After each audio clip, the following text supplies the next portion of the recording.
بسم الله الرحمن الرحيم.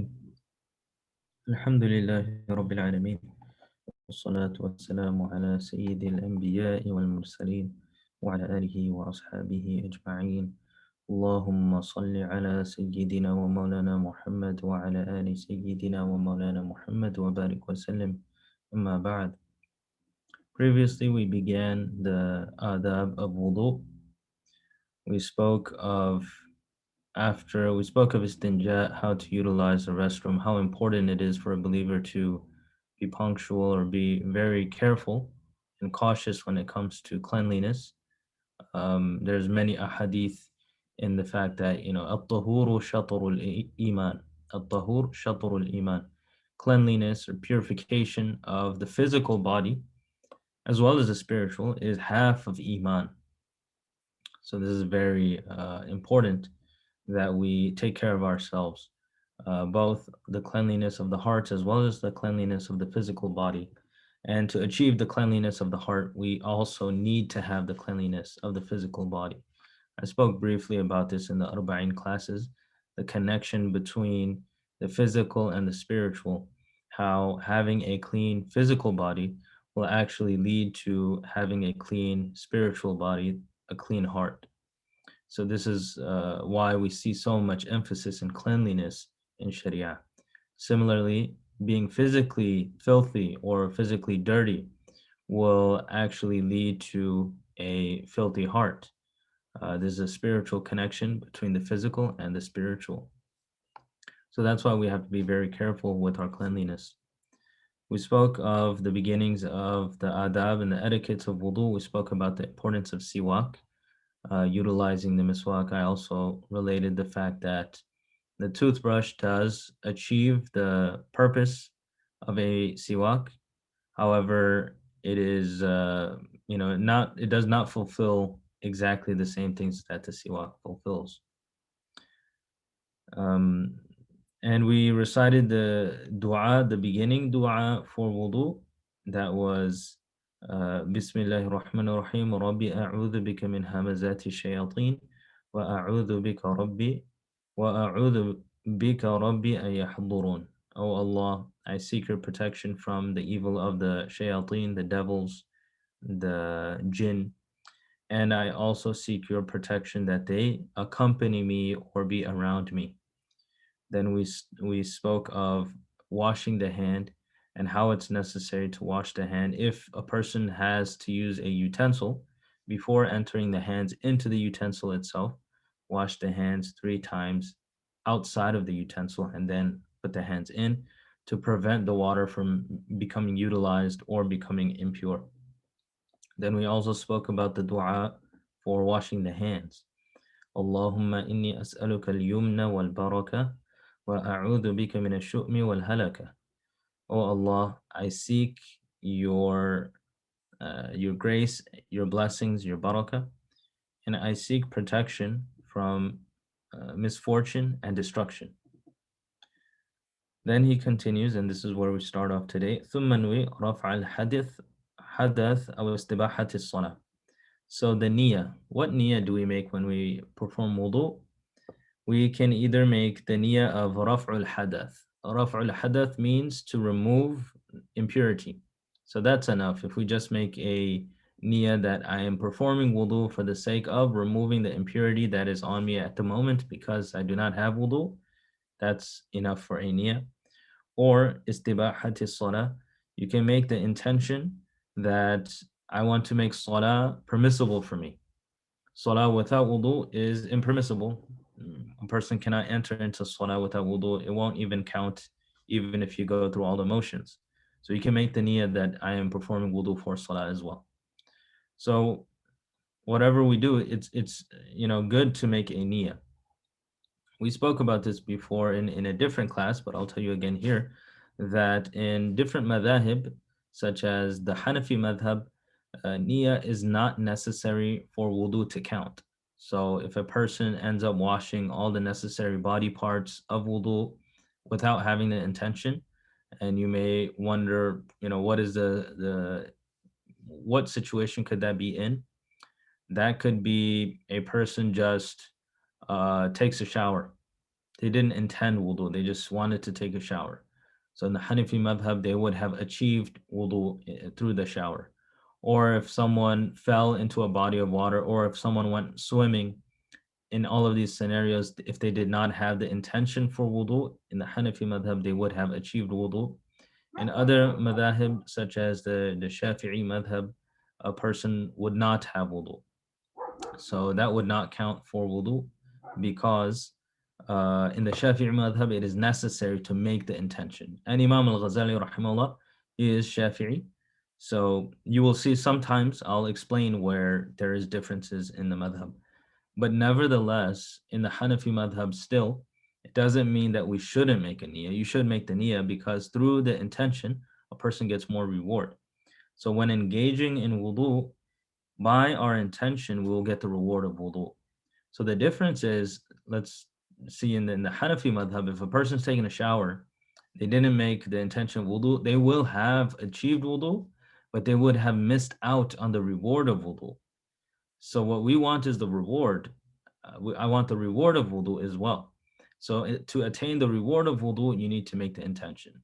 So in both situations, irrespective of which madhab a person follows, to achieve the reward of wudu, a person has to make an intention. So we should make a good intention for wudu, whether that is to remove impurity, to make salah halal for me, if I'm intending to recite Quran, whatever it is, you can make a very clear niyyah. And these are really good niyyahs, removing hadath or making salah permissible. You don't really have to say, I'm only performing wudu for recitation of Quran, because if you made niyyah for salah, then Quran is already in salah. So by making the intention of salah, you already have many other aspects too, and you have Quran. So you want to make some niyyah in that sense. So that's a good niyyah, the one that Imam al-Ghazali rahimahullah has mentioned. Then he continues, ولا ينبغي أن تعزب نيتك قبل غسل الوجه فلا يصح وضوءك. He's saying, and this is again according to the Shafi'i madhab, retain the niyyah. You should keep remembering the niyyah even when you are washing the face. If you do not, then the wudu will not be counted.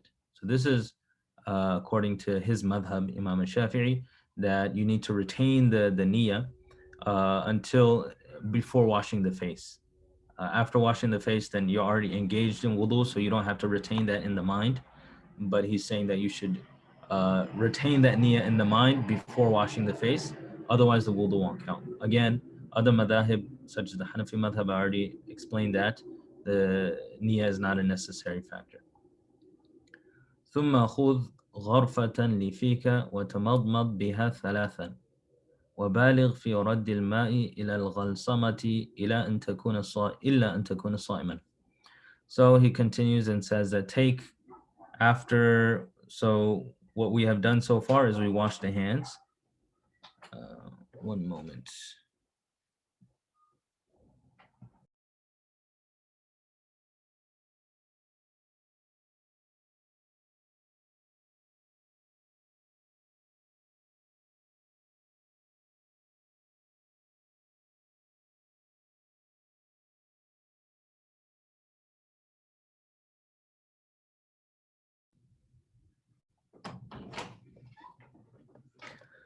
So he says, so we already spoke about washing the hands, and the dua for that was already said.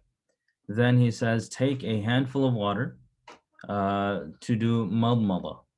Madmada is an Arabic word meaning to gargle or to swish around water in the mouth. So take a handful of water for the mouth and do that 3 times. And then he says, try your best to take the water and gargle it all the way down, so as low as it goes. So what this is he's saying baligh. Baligh means emphasize this.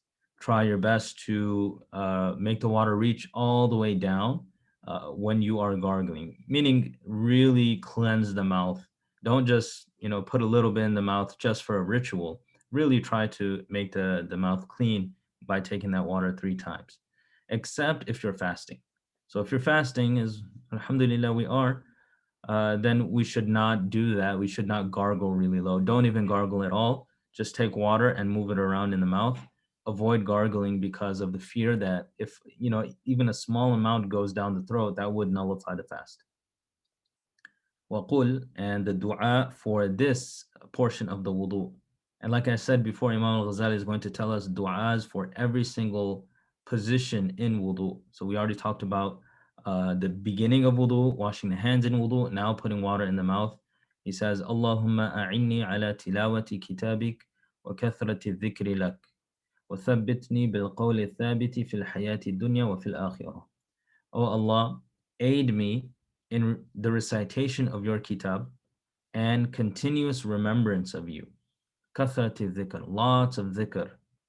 وَثَبِّتْنِي بِالْقَوْلِ الثَّابِتِ, and make me firm with the firm statement, meaning make me firm upon the kalima, the shahadatain, La ilaha illallah Muhammadur Rasulullah, make that very firm inside me in the life of dunya as well as in the akhirah.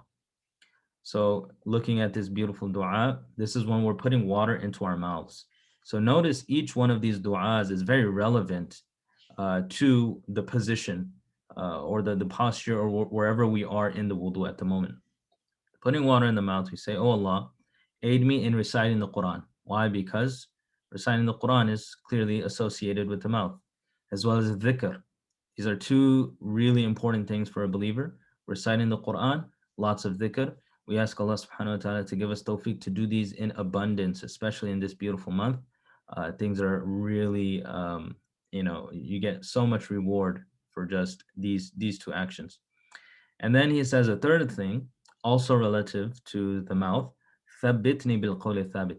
Give me the firm statement. And the firm statement, this is a reference to a verse in the Quran where بِالْقَوْلِ الثَّابِتِ فِي الْحَيَاةِ الدُّنْيا وَفِي الْآخِرَةِ is talking about the kalima, La ilaha illallah Muhammadur Rasulullah, also associated with the mouth. So Allah subhanahu wa ta'ala, give that to me, allow me to say it and have the firm belief in my heart as well when I say that, in this life and in the hereafter. So this is, imagine now, you're performing wudu to achieve purity, but along with the wudu, because we're adding all of these extra du'as, we're getting all the, and Allah subhanahu wa ta'ala is not, we're not making empty du'as, we're speaking to Allah. He's accepting the du'as. Inshallah. That's our firm belief. When we make du'a, our belief is that Allah is going to accept.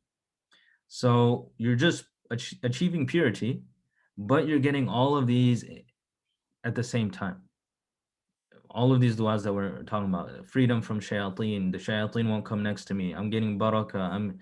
I'm seeking his aid from protection from destruction and misfortune. And here, reciting Quran, doing a lot of dhikr, and establishment of the kalima in my heart. So compare such a wudu with just achieving purity without all of these du'as. Then he says, ثم خذ غرفة لأنفك. Then take some water in your hand for your nose. وَاسْتَنْشِقْ بِهَا ثَلَاثًا. And do what's called istinshaq in Arabic, means to take water into the nose. Do this 3 times. وَاسْتَنْثِبْ بِهَا. And blow the water out. So putting water in the nose, blowing the nose out. Do this 3 times. وَاسْتَنْثِرْ بِهَا مَا فِي الْأَنْفِ مِنْ رُطُوبَةٍ. Whatever's in the nose, blow that out. وَقُلْ فِي الْإِسْتِنْشَاقِ. And while putting the water into the nose, say another dua. اللهم أرحني رائحة الجنة وأنت عني راضٍ. Oh Allah, allow me to smell the fragrance of Jannah in the condition that you are pleased with me. So again, relative to what we are doing at the moment, we're putting water in the nose and then we're asking for the fragrance of Jannah. So what does it mean? If a person can smell Jannah, that means they're in Jannah. And then وَأَنْتَ عَنِّي رَاضٍ, and in a state that you're pleased with me. So if you're smelling Jannah and Allah's pleased with you, just put the two and two together. Inshallah, that means that we're in Jannah itself. So if Allah accepts this dua, this means that inshallah we're Jannatis. So just by putting water in the nose, the believer is making the dua for Jannah. If this dua is accepted, and imagine how many times a day we are making wudu. We're making wudu all the time, many times throughout the day, maybe more than 5 times. And each time, if you're making this dua, who knows when Allah subhanahu wa ta'ala can accept based off of our sincerity. And then wafil istinthar, when blowing out the water. So this dua of smelling the fragrance of Jannah is when putting the water in the nose. When blowing the nose out, recite Allahumma inni a'udhu bika min rawaihin nar wa min su'id dar. Oh Allah, I seek your protection from the smell, the stench of Jahannam, from the smell of fire, وَمِن سُوءِ الدَّارِ, and from the worst of places. I seek your protection from the worst of places. So it's like when you're putting the water in the nose, because the water is representing cleanliness, you are making dua for the fragrance of Jannah and the pleasure of Allah. And when blowing it out, because the filth of our nose comes out, at that moment you're making dua from protection from the fire of Jahannam. So this is like the opposite of the first dua. I seek your protection from the stench of Jahannam, of nar. So now, does Jahannam have a smell? Of course, it has a horrible smell. In the Quran, Allah subhanahu wa ta'ala speaks about the drinks of the people of Jahannam. When you recite these ayats and you put them together and you ponder over them, they're very scary. It'll be sadid, it's pus. Now imagine if you have pus in a very large amount, not a small pimple. It's just a lot of it, gallons of it. It's going to smell horrible. It talks about Jahannam is the fuel of Jahannam is rocks and human beings. The smell of burning human beings. All of these things we have to imagine, because this allows us to grow in taqwa and fear of Allah subhanahu wa ta'ala. We're seeking His protection from the smell of that. And by smell of that, we mean that we don't even want to be anywhere near there. Because when you start getting near a place, you're not even there yet. You're just near it. Then you start smelling it first. That's the first thing that happens. Before you see something, you start smelling it first. So we don't even want to get close to Jahannam. So that is what we're reminded of when we're blowing out our nose. And we seek His protection from a evil place to be in. So these are the du'as, and we just finished the nose. ثم خذ غرفة لوجهك. Now take with your hands water for your face. فاغسل بها من مبتدأ تسطيح الجبهة إلى منتهى ما يقبل من الذقن إلى في الطول ومن الأذن إلى الأذن في العرض. So he's saying that wash from your face from the hairline. So the hairline, wherever the hair starts, generally, for males who have lost their hair, where their hairline would have originally been, and all the way from to the bottom of the chin, the bottom of the chin. There's a different ruling for males who have thick beards, but he's saying to take water that covers that from all the way to the top to the bottom here, and from one ear to the other ear. So cover this entire portion. That is what needs to be washed in the wudu itself. وأوصل الماء إلى موضع التحذيف وهو ما يعتاد النساء تنحية الشعر عنه. So he's saying that take water to reach this place called tahdhif. Tahdhif is a place, he's saying, that women generally remove the hair from there. So it's like, the sides of the hair, the head. So some of the women, when beautifying themselves, there's extra hairs around, not the eyebrows itself.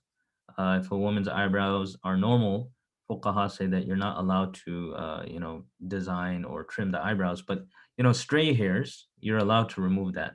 So he's saying that make sure the water reaches all of these areas. Don't leave any portion dry when you're washing the face. ما بين رأس الأذن إلى زاوية الجبين. So from the top of the ear to the top of the forehead, meaning all of this, like what we would say are temples. So make sure the water reaches the temples, because usually people have thinner hair on the temples. So try to get the water in there as well, just to make sure that every part of the face gets washed.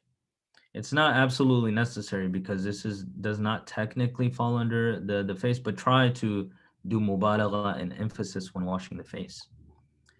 أعني, he's saying, I mean by this ما يقع منه في جهة الوجه, the portion of the side of the hair which is next to the face, the temples. So you make sure the temples are washed. Just this whole thing of the face needs to be washed.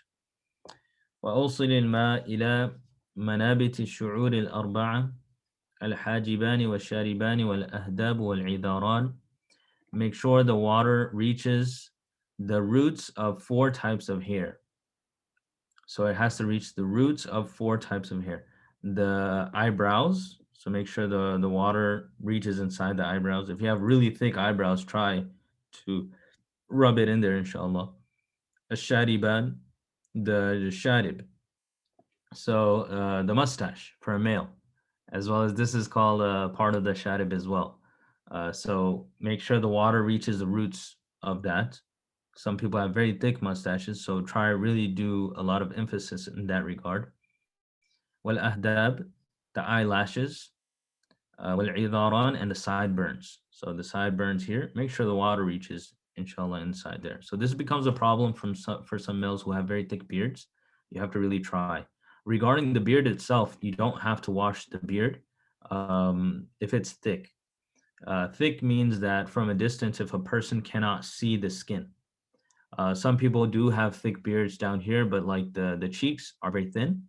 In that instance, you would have to wash it. So a thick beard, meaning you cannot see the skin anymore. You have the option of doing takhleel, and that is to take wet hands and rub it inside the beard itself. If you want to, you could actually, take water and put it in here. And in some books, it talks about the method of doing takhleel. You just take in both hands some water and then put it in here. And then after you start, going like this with the entire beard, and that will be considered takhleel of the beard. So it's not necessary, and the Sharia gives us an option when it comes to the beard because, beards get thick if they're grown. But if we have like a very trimmed beard that's kind of stuck to the face, then try your best to actually wash it. If it's not a hanging beard, so if your beard is hanging, like let's say you got like an inch or 2 inches on your beard, then and it's covering like it's very dark, then you would have the option of doing takhleel of actually putting your fingers through the beard. If it's very closer to the face, then you should wash the whole thing, inshallah. So he says, وَيَجِبُ إِيصَالُ الْمَاءِ إِلَى مَنَابِتِ اللِّحْيَةِ الْخَفِيفَةِ دُونَ الْكَثِيفَةِ. So this is what we just spoke about. He's saying it's wajib to cause the water to reach the roots of the hair of a thin beard, not a thick beard. For a thick beard, you have the option of takhleel, of putting the fingers in it. For a thin beard, make sure it reaches the roots because it's part of the face. Do you have to wash the hair? You don't have to wash the hair. You do masah of the hair. That we all know in the rulings of wudu. Now the dua for washing the face. وَقُلْ عِنْدَ غَسْلِ الْوَجْهِ اللهم بيض وجهي بنورك يوم تبيض وجوه أوليائك ولا تسود وجهي بظلماتك يوم تسود وجوه أعدائك. O Allah, illuminate our faces with your nur on the day that the faces of your awliya, your friends, the close ones to you, are illuminated. So this is a dua we're asking Allah. I'm washing my face right now for wudu. I may start performing salah, reciting Quran, or just go about my day, but I'm making wudu. But at the same time, I'm remembering qiyamah. And I'm asking you right now, as I'm doing wudu, I'm washing my face, I'm asking you to make my face bright on the day of judgment. Because your awliya, their faces are going to be bright. So make me amongst them, basically. So this is a very beautiful way to ask Allah, make me amongst your awliya. Make my face illuminated with your nur on the day of judgment, just as how the faces of your awliya will be illuminated on the day of judgment. وَلَا تُسَوِّدْ وَجْهِ بِظُلُمَاتِكَ يَوْمَ تَسْوَدُّ وُجُوهُ أَعْدَائِكَ. Do not darken my face with the darkness that you will cause people's face to be dark with on the day of judgment, like your enemies. So the enemies of Allah subhanahu wa ta'ala, those who did not believe, those who were staunch against Islam, those who were continuous sinners, their faces will actually be dark on Yawm al-Qiyamah. So on Yawm al-Qiyamah, we are going to be ourselves, but there are going to be changes. In some hadith, Nabi Sallallahu Alaihi Wasallam says that a person that begs people and this person doesn't, like he's not in a position that he should be begging. On the day of judgment, he won't have skin on his face. It will just be a skeleton. You'll be a bonehead. Uh, so that is very scary. So like he's still him, but his appearance has changed. The people of Nur, the people of Iman, their faces are going to be like, imagine everyone standing in a very dark room, and then on one person there's a beam of light. How outstanding is that one person? That person shines. You can still see other people, you can make out their faces, you can see everything, but it's just dark. But this person's face is bright and it's shining. So this is how the faces of the awliya will be, and the faces of those people who are the a'da, the enemies of Allah subhanahu wa ta'ala, of Islam, they will be darkened. So we ask Allah subhanahu wa ta'ala, while we're washing our faces in wudu, we're reminded of qiyamah. I'm cleaning my face physically now, but I want a clean face on the day of judgment, oh Allah, and save me from being amongst them. So also a very beautiful dua. ولا تترك تخليل اللحية الكثة, and remember to, if you have a thick beard, to do takhleel and to put the fingers in there. ثم اغسل يدك اليمنى ثم اليسرى, then wash your right arm and then wash your left arm 3 times.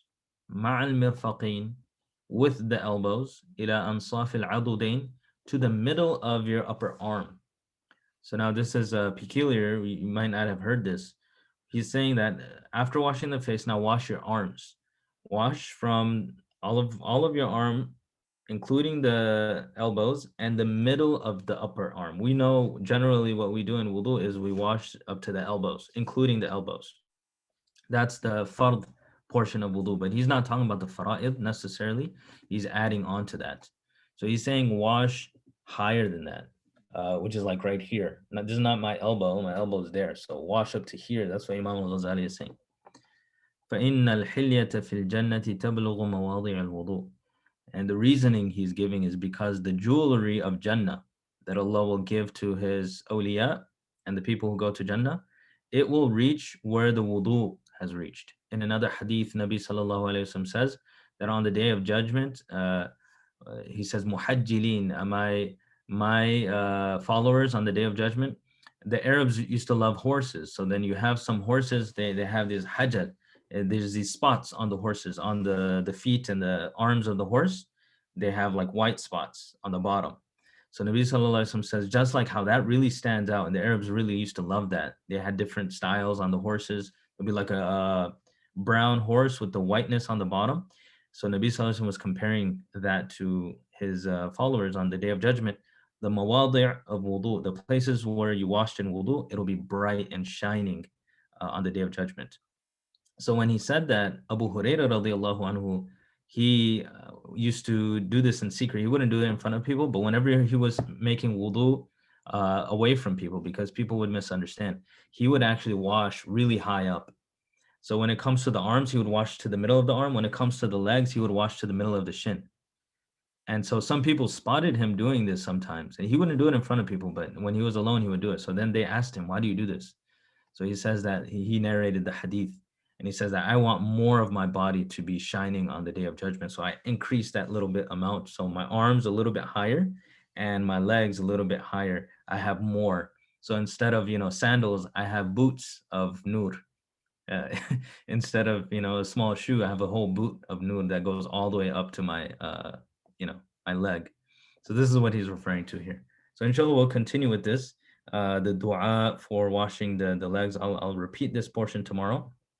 And inshallah, we ask Allah subhanahu wa ta'ala to give us tawfiq to perform the correct wudu in such a manner that He is pleased with us, and not just have a basic wudu, but such a wudu that is accompanied with so many du'as.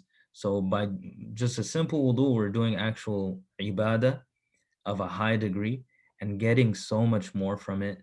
And inshallah, we believe that Allah subhanahu wa ta'ala is accepting our du'as when we make these du'as, inshallah. So we ask Allah subhanahu wa ta'ala give us tawfiq to do all of these things, to please Him, to take full benefit from this beautiful month of Ramadan as it is going, and to not make us amongst the ghafilin, amongst the negligent, who really observe the huquq and rights of this month as well as His Quran.